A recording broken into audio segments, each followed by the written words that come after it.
Hey everyone, Shiv here. Alright, so we got 4 new cards. Pardon me for my voice, I'm a little under the weather today, so let's get right into it.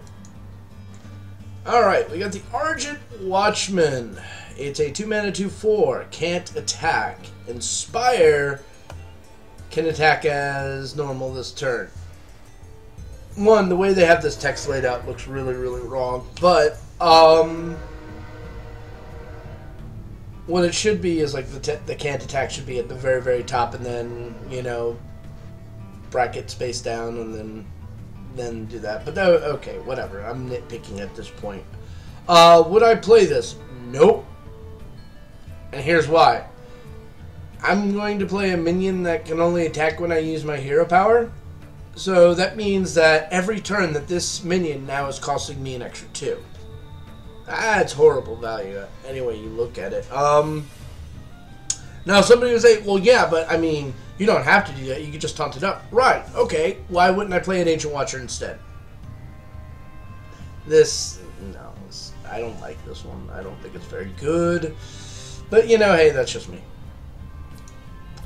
Alright, the Spell Slinger. I've had a lot of people ask me this, and I've tried really hard to think of where and how this could fit. And I've only come up with one answer.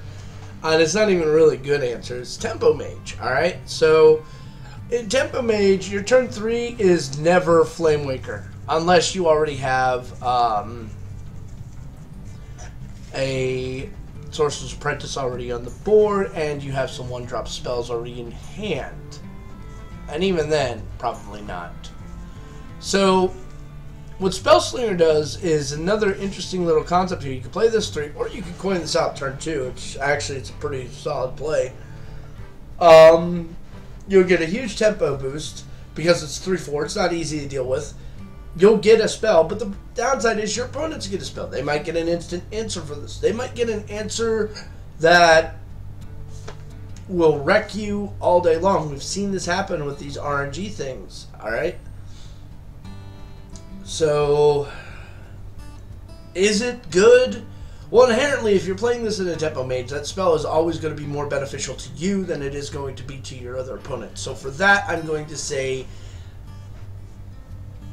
B- in a grade system here. Inherently, yes, but it does lend itself to some crazy get fucked moments that that basically wouldn't have happened if you hadn't enabled it with this card. Alright. Demon Fuse. Alright, so everybody voted on this. And there's kind of this weird trend. Anytime we vote on something, the card ends up being total fucking shit. So here we go. Demon Fuse, 2 mana. Give a demon +3/+3. Holy shit. That's about accurate stat lining, right? For a spell, because it's not coming with a body. Alright. And there's a couple other references out there. Oh, wait.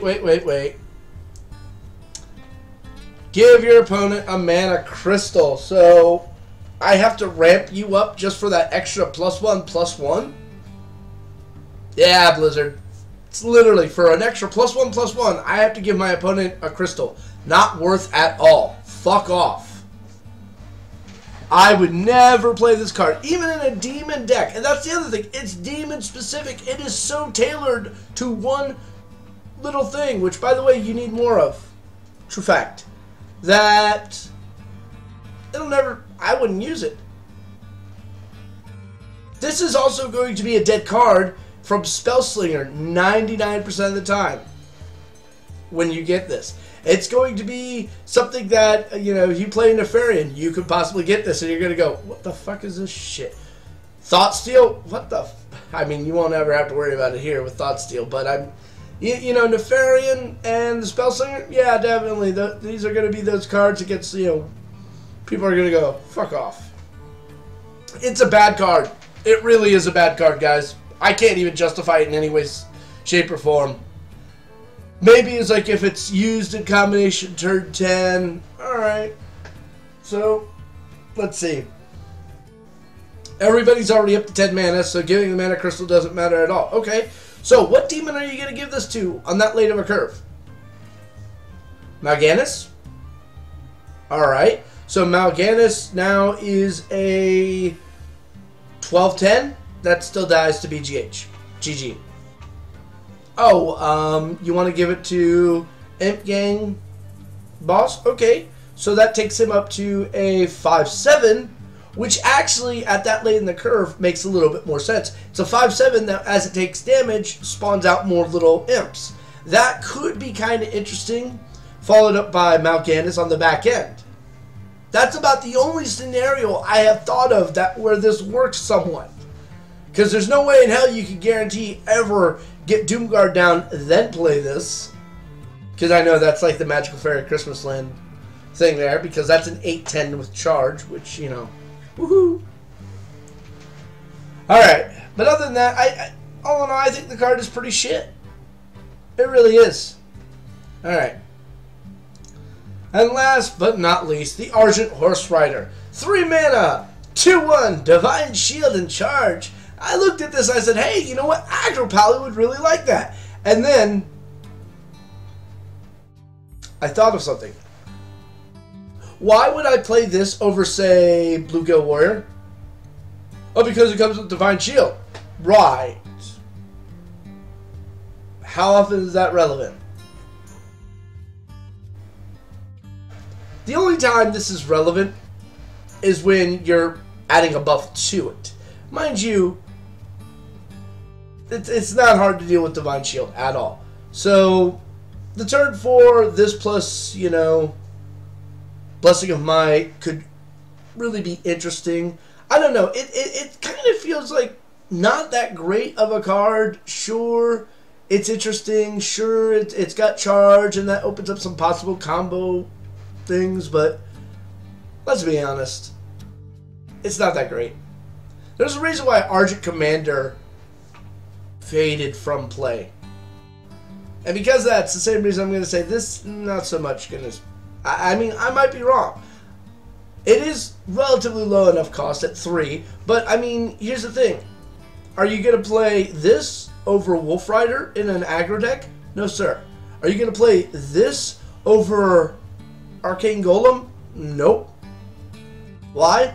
Damage means everything in those decks. And this is a damage. This is a situational fucking, 2 damage ping to take out damn Knife Juggler. That's about it. You know, if your class doesn't have the ability of dealing like 2 damage consistently wherever, there you go. But guess what? Almost every class does. So, I don't know. I feel it's just...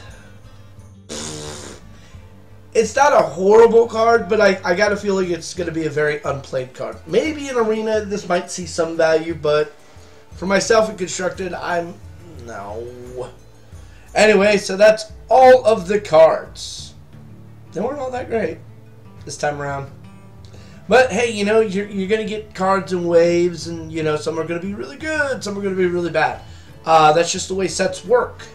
So yeah, keep your chin up, and let's keep on waiting. Maybe they'll have something even better for us in the future here.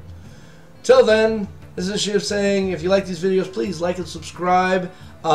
Please leave comments down below. Do you agree with my assessment? Do you think these cards are good? Yeah, do you have any way of using certain ones? If you know a way of making Demon Fuse not a shitty fucking card, hey, let me know. Other than that, stay safe, have fun, and may RNGesus bless you. And if not, you can always bribe him.